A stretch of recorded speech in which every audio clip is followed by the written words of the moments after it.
चलिए त्रिमूर्ति सेगमेंट लेकर शरद हमारे साथ जुड़ गए हैं। शरद बताएं, खबरों वाले शेयर्स कौन से 3 शेयर्स हैं जो कि आज खबरों के दम पर एक्शन में रहेंगे? जी बिल्कुल, सबसे पहला स्टॉक फोकस में रहेगा लैंडमार्क कार्स और इनके जो स्ट्रॉन्ग Q3 नंबर्स रिपोर्टेड किए गए हैं। मैनेजमेंट कमेंट्री भी बहुत स्ट्रॉन्ग आई है और उन्होंने कहा है कि जो लग्जरी डिमांड हो रही है कार सेल्स की, वो जो है नॉर्मल कार सेल्स से ज़्यादा का ग्रोथ देखने मिल रहा है। और ऑफ कोर्स हमने भी देखा कि ग्लोबल OEM प्लेयर्स की जो एक्सपेंशन प्लान है लग्जरी की, उस पर भी एक अच्छा फोकस रहने वाला है। इसके अलावा कंपनी ने जो है एक्सक्लूसिव एग्रीमेंट किया है परमाग्रेड ऑटो USA के साथ, और ये जो है कार केयर बिजनेस में जो है इनका करार होने वाला है। ये दूसरा करार है कार केयर बिजनेस में, और याद रखिए कार केयर बिजनेस एक हाई मार्जिन बिजनेस है। दूसरा स्टॉक फोकस में रहेगा कोफोर, जो कल जो है अहम डील हुई थी जहां पे प्रमोटर्स जो बेरिंग्स पी लगभग 9.8% स्टेक बेचे थे, जिसका वैल्यू लगभग 2430 करोड़ रुपीस आता है। लेकिन कौन से अहम बायर्स थे इस डील्स में? सबसे पहला था कुवैत इन्वेस्टमेंट अथॉरिटी, दूसरा था नोमुरा और तीसरा था आदित्य बिरला सन लाइफ म्यूचुअल फंड। और अभी जो है उनका 40% स्टेक था दिसंबर में, तो वो घट के लगभग 30% या उससे नीचे हो सकता है। तीसरा स्टॉक फोकस में रहेगा जी, और जी के जो नतीजे थे वो बहुत वीक सेट ऑफ नंबर्स देखने मिले थे और मैनेजमेंट कमेंट्री भी स्ट्रॉन्ग नहीं थी।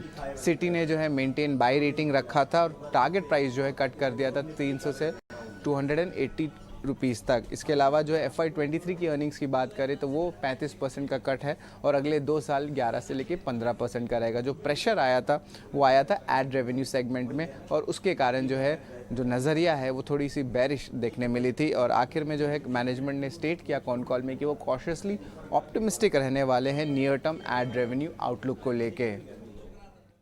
तो ये 3 बड़े स्पेसेस जिन्हें हम डिस्कस भी कर लेते हैं। चलिए, लैंडमार्क कार्स को तो हमने डिस्कस किया, जी एंटरटेनमेंट के वीक नंबर्स आए और कोफोर्ज की जो ब्लॉक थी वो काफ़ी हद तक एब्जॉर्ब हुई।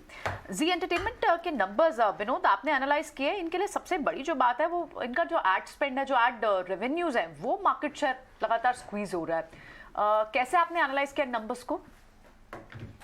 जी हाँ, जी एंटरटेनमेंट अगर देखें तो कुछ क्वार्टर से अपने मार्केट शेयर लूज कर रहे हैं, और जिसका असर कंप्लीटली इसके अगर वैल्यूएशन जो जो एक टाइम में स्टॉक 25 से 30 के बीच में ट्रेड किया करता था, अगर वही में अगर FY24 अर्निंग्स में देखूं तो वो गिर करके वो डी रेट होकर के लगभग 18 से 19 के बीच रह गया है। तो मुझे लगता है कि ये मार्केट शेयर इरोजन, और दूसरा जो इसका कंसिस्टेंटली जो इनका प्रॉफिटेबिलिटी रेशियो डाउन हुआ है, जो सिंगल लेवल पे आज गया है 8 से 9% के बीच में चल रहा है, उसके वजह से भी मुझे लगता है कि स्टॉक में वैल्यूएशन डी-रेटिंग हुआ है। बट गोइंग अहेड जो की चीज़ निकल के आएगी, मुझे लगता है कि इनका जो सोनी के साथ जो मर्जर का चल रहा है, जो NCLT का आई थिंक उनका डिसीजन पेंडिंग है, वो शायद वो शॉर्टली आने वाला है। अगर वो पॉजिटिव आता है और ये अगर मर्जर हो जाता है, तो उसके बाद जो ये सिनर्जी जो सब बात कर रहे हैं कि सिनर्जी किस हिसाब से निकल के आएगी, डेफिनिटली जो भी सिनर्जी आएगी बेहतर होगी, मार्जिन एक्सपेंशन में हेल्प करेगा, प्रॉफिटेबिलिटी रेशियोज इंप्रूव होगा। तो मुझे लगता है कि वो एक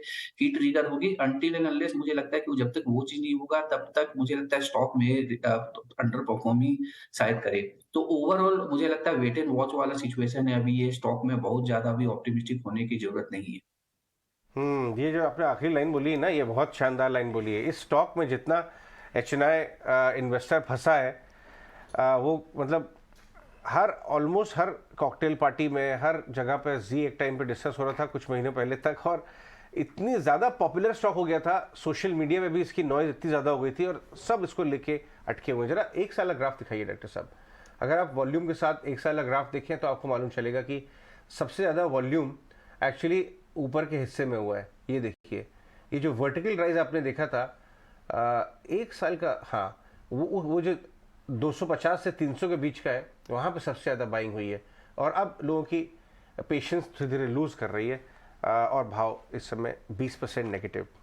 तो नए IPO की पहली रिजल्ट वापस आई है और वो है लैंडमार्क कार्स। उस पर काफ़ी बातचीत हो रही है, निकुंज जी बात कर रहे थे, उनकी जो कमेंट्री है वो उस पर मेरी नज़र गई। वो ये कह रहे हैं कि ये section of the market of course काफ़ी ज़ोर से ग्रो कर रहा है, प्रीमियम। वो कह रहे हैं कि एक नए OEM के साथ टाई अप करने वाले हैं। अभी तक वो फोक्सवागन, मर्सिडीज इनके बड़े रिटेलर हैं। और अगर हम इनके साथ के पीयर्स की बात करें, लैम्बोर्गिनी ने कहा कि हम सोल्ड आउट है, ऑडी ने कहा हम नेक्स्ट 2 साल में 3 गुना ज़्यादा गाड़ियां बेचेंगे, और भी पोर्शे वगैरह सब लोग कह रहे हैं कि माल एकदम फ्लाइंग ऑफ द शेल्फ। आपको इसमें विजिबिलिटी दिख रही है लैंडमार्क कार्स में? और अगर आपको दिख रही है इसकी अर्निंग में विजिबिलिटी, तो इस भाव पे लैंडमार्क का 450 के आसपास शायद आईपीओ आया था, अभी 600 का भाव हो गया। लिखिए के साथ इस भाव से क्या इसको देखना चाहिए? Good morning Ajay ji. जी, जहाँ तक वैल्यूएशन का सवाल है, ये थोड़ा सा डेफिनेटली महंगा लगता है। एक्चुअल वैल्यूएशन अभी मैं आपको नहीं बता पाऊंगा ये भाव पे कितने में ट्रेड कर रहा है, बट ओवरऑल जो इनकी बिजनेस विजिबिलिटी निकल के आ रही है ग्लोबली, राइट, तो वो बिजनेस विजिबिलिटी मुझे लगता है कि काफी बेहतर होनी चाहिए। Though in the near to medium term में मुझे लगता है थोड़ा तो कुछ स्लो डाउन आ सकता है, द वे जिस हिसाब से अगर हम लोग यूरोपियन स्लो डाउन या यूएस स्लो डाउन की बात कर रहे हैं विद जो इंटरेस्ट रेट साइकिल है उसके वजह से। बट मुझे लगता है ओवर द लॉन्ग रन जो इनकी बिजनेस विजिबिलिटी निकल के आ रही है काफी बेहतर निकल के आ रही है। और एट द सेम टाइम अगर ईवी सेगमेंट ये सब में अगर ट्रैक्शन होगा तो मुझे लगता है कि इन सब कंपनियों की जो अर्निंग्स जो ट्रैक रिकॉर्ड है वो बेहतर होगा। ठीक है, तो अर्निंग्स का ट्रैक रिकॉर्ड बेहतर और कार केयर कारोबार को बढ़ाने के लिए कंपनी ने करार किया है। और इसके ठीक बाद स्टॉक में हम मूव भी देख रहे हैं, काफ़ी ज़्यादा एडवांसमेंट और डेवलपमेंट लैंडमार्क कार्स पर 645 के लेवल्स। लेकिन चलिए